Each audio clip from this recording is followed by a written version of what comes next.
Hi friends, ఈరోజైతే కరివేపాకు ఊరగాయ పచ్చడి అయితే తయారు చేస్తాను. ఇదిగో చూడండి, కరివేపాకు పచ్చడి చేస్తాను, చూపిస్తాను ఇప్పుడు మీకు. మెంతులు, ధనియాలు, ఆవాలు అన్నీ మిక్సింగ్ చేసేసుకున్నాం, కలిపేసుకున్నాం అన్నమాట. దాంట్లోకి వచ్చి తెల్లగడ్డలు ఒక 6 పాయలు, పచ్చెనగపప్పు కొద్దిగా 1 స్పూను, చిన్న మూతలోకి చింతపండు అయితే తీసుకున్నాము.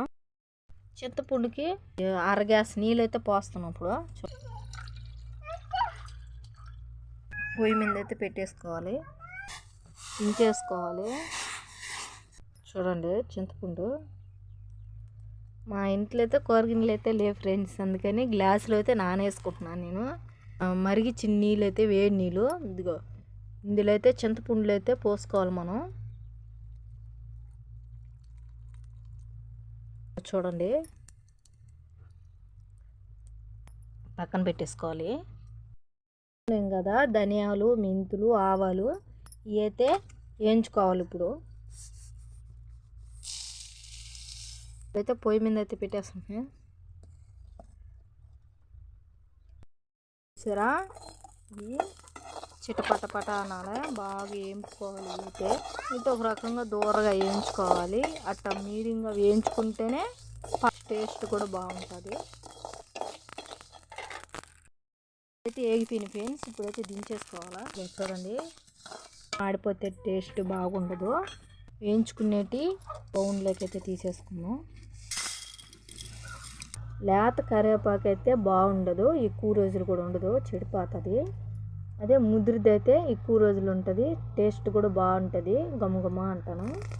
ఇది గట్ట జువ్వు వేసుకొని కూరగాయని తీసేసుకోవాలి. ఇట్లాగా తీసేసుకొని చాలా బాగుంటుంది కరివేపాకు పచ్చడి, చాలా రుచిగా కూడా ఉంటుంది. కరివేపాకు ఒంటికి ఎంతో చాలా మంచిది. మనం ఎప్పుడు కూరలలో వేసుకుంటుంటాం కదా, కొంతమంది అయితే తినరు, తీసేస్తుంటారు. నేనైతే ఎక్కువ తింటాను కరివేపాకు, అందుకని పచ్చడి చేసుకుంటున్నాను. నిల్వ పచ్చడి చేసుకోండి, మీరు కూడా ఎప్పుడన్నా చేసుకొని మంచి పూర్తిగా తినాలని కోరుకుంటున్నాను నేను. ఇప్పుడైతే జువ్వు వేసుకున్నాం కరివేపాకు అయితే. చూడండి, బాణట్లో యాడ్ చేసేసుకొని పొయ్యి మీద అయితే పెట్టేసుకున్నాం. ఇప్పుడు ఇందులో అయితే ఏ చెనక్కాయ నూనె వాడుకుంటే రుచిగా ఉంటుంది ఫ్రెండ్స్.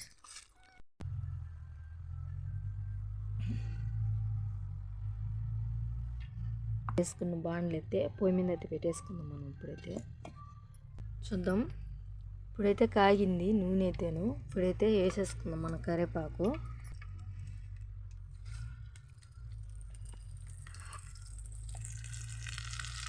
వేసేసుకున్నాం కదా, ఇప్పుడైతే కలిపెట్టుకోవాలి.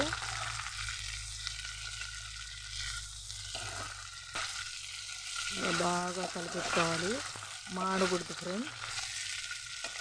ఒక గంట బాగా శుభ్రంగా కడుక్కొని కరివేపాకు కడుక్కున్న తర్వాత ఆరబెట్టుకోవాలి. బాగా చెమ్మంతా ఉండకూడదు, చెమ్మంతా ఆరిపోవాలి. మొత్తం ఆరిపోయిన దాకా ఎండబెట్టుకోవాలి. ఒక రకంగా ఎండబెట్టుకొని తీసుకోవాలి నూనెలోను. అది మళ్ళీ లోపల చెమ్మని ఉంటుంది కరివేపాకు, అదంతా బాగా నూనెలో అయితే తీరుకోబోతుంది, చిటపట ఉంటుంది. ఆ చిటపట అనే వరకు తగ్గేంత వరకు వేయించుకోవాలి ఫ్రెండ్స్. ఇప్పుడైతే ఏగిపోయినది అయితే దించేసుకున్నాం. ఈ విధంగా వేయించుకుంటే ఊరగాయ పచ్చడికి అనేది అయితే టేస్ట్ బాగా వస్తుంది. చూసారా, స్మెల్ కూడా కమ్మంగా వస్తున్నది. చూపిస్తాను కూడా, అంటుంది కదా పరపరని. ఆ విధంగా వేయించుకోవాలి. ఆ విధంగా వేయించుకుంటేనే పచ్చడికి టేస్ట్ అనేది బాగుంటుంది. చూసారా ఎంత మెత్తగా నలిగిపోయినదో. ఇప్పుడైతే దీంట్లోకి ఒక 5 ఎండుమిరపకాయలు అయితే తీసుకున్నాను.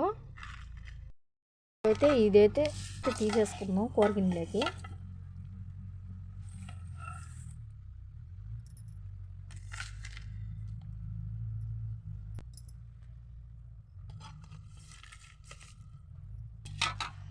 ఇప్పుడైతే తీసేసుకున్నాము మనమైతే వేయించుకునేది.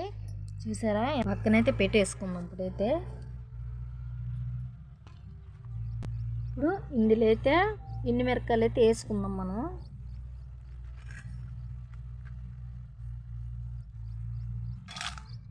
వేసేసుకున్నాం. ఇప్పుడైతే పొయ్యి మీద అయితే పెట్టేసుకున్నాం.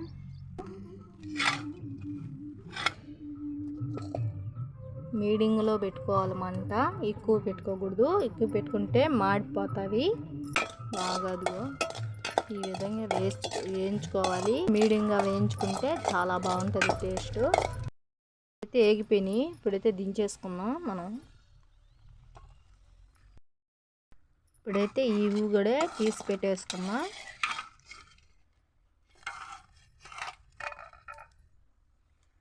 దీంట్లోనే తీసి పెట్టేసుకున్నాం ఒక పక్కన.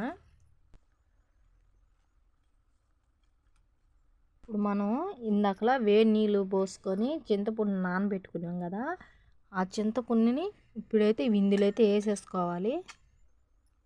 వేసేసుకున్నాం కదా, ఇప్పుడు చూడండి. ఇప్పుడు ఈ చింతపండుని పొయ్యి మీద అయితే పెట్టేసుకోవాలి. ఇప్పుడైతే కలిపెట్టుకోవాలి మనం. కలిపెట్టుకుంటా ఉండాలా. చిక్కపడేంత వరకు వేయించుకోవాలి. బాగా కలిపెట్టుకోవాలి. ఈ విధంగా వేడి నీళ్ళతోనే దీన్ని నానబెట్టుకోవాలి. చన్నీళ్ళతో నానబెట్టకూడదు. పచ్చడి అనేది ఎక్కువ రోజులు ఉండదని, చెడిపోతుంది. చూసారా, చిక్కబడింది. కలిపెట్టుకుంటా ఉండాలి, లేకుంటే మాడుతుంది. ఈ విధంగా చిక్కబడేంత వరకు, గట్టిపడేంత వరకు వేయించుకోవాలి. నేను మామూలుగా అయితే ఇంట్లోకి అయితే చేసుకుందాం అనుకున్నాను. అట్టే మీకు చూపించినట్టు ఉంటుంది, నేను చేసుకున్నట్టుగా ఉంటుందని ఈరోజు అయితే చేస్తున్నాను. అయిపోయినది. ఇప్పుడైతే మనం దించేసుకుందాము. చూడండి ఫ్రెండ్స్, ఇప్పుడు ఇందాక మనం వేయించి పెట్టుకున్నాం కదా పక్కన, ధనియాలు, ఆవాలు, మెంతులు. ఇప్పుడైతే ఇందులో అయితే వేసేసుకొని దంచుకొని పొడి అయితే చేసి పెట్టేసుకున్నాం. కరివేపాకు పచ్చడి అయితే చేస్తుంటే నోరు ఊరిపోతుంది. ఎప్పుడెప్పుడు అయిపోతుందా, ఎప్పుడెప్పుడు తిందామని ఎదురు చూస్తున్నాను. రోల్ బండ్లు అయితే చాలా బాగుంటుంది. టేస్ట్ అనేది బాగుంటుంది. దంచేసుకుంటేనే దాని రుచి వేరే అండి. కరివేపాకు పచ్చడి మీరు కూడా చేసుకొని ఇట్లాగే తయారు చేసుకొని తినండి. ఇప్పుడైతే అయిపోయిందండి. అయితే వచ్చేసినది పొడి అయితే. చూడండి, దీంట్లోనే పొడిలోనే ఎండుమిరపకాయలు వేసేసుకోవాలి. వేసేసి మళ్ళీ అయితే దంచుకోవాలి ఎండుమిరపకాయలు. ఇప్పుడైతే ఎండుమిరపకాయలు అయితే వేసేసుకున్నాం. బాగా అయితే పొడి అయిపోయింది. ఇప్పుడైతే కరివేపాకు అయితే యాడ్ చేసేసుకున్నాం. కొద్దిగా వేసి దంచుకోవాలి. మాదైతే చిన్న రోల్ ఫ్రెండ్స్, దానికైతే పట్టేంత వరకు వేసుకొని దంచుకుంటున్నాను. ఇప్పుడైతే అయిపోయింది, దంచేసాము. దీంట్లో అయితే నాకు వేయించుకున్నాం కదా చింతపండు, ఇదైతే దీంట్లో అయితే వేసేసుకున్నాం. ఒక మూతతో ఉప్పు అయితే కొలత వేసుకుంటున్నాను. కారం చాలుకుంటే కారం పొడి వేసుకోవచ్చు, కారం పొడి. ఇప్పుడైతే దంచుకుందాం. కొంచెం ఆయిల్,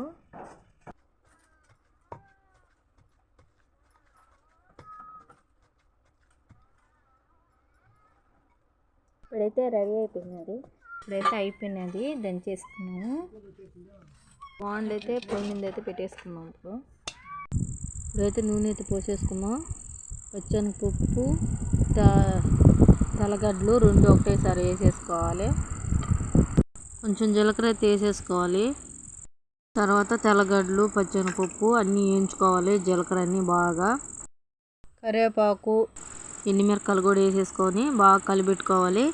ఈ విధంగా వచ్చిందా కలిపెట్టుకోవాలి. ఇప్పుడైతే బాణలు అయితే దించేసుకుందాం. దంచుకున్న పచ్చడి అయితే బానట్లయితే వేసేసుకుందాం. వేసేసుకొని బాగా కలిపెట్టుకోవాలి. ఇప్పుడైతే కరివేపాకు ఊరగాయ అయితే రెడీ అయిపోయింది ఫ్రెండ్స్. మీరు కూడా చూడొచ్చు. ఊరగాయ పచ్చడి అయితే చూసేస్తారు కదా. మా వీడియో నచ్చినట్టయితే లైక్ చేయండి, షేర్ చేయండి, సబ్స్క్రైబ్ చేసుకోండి ఫ్రెండ్స్. కొత్త వీడియోలతో అయితే మళ్ళీ మేము ముందుకు వస్తాం. Bye friends.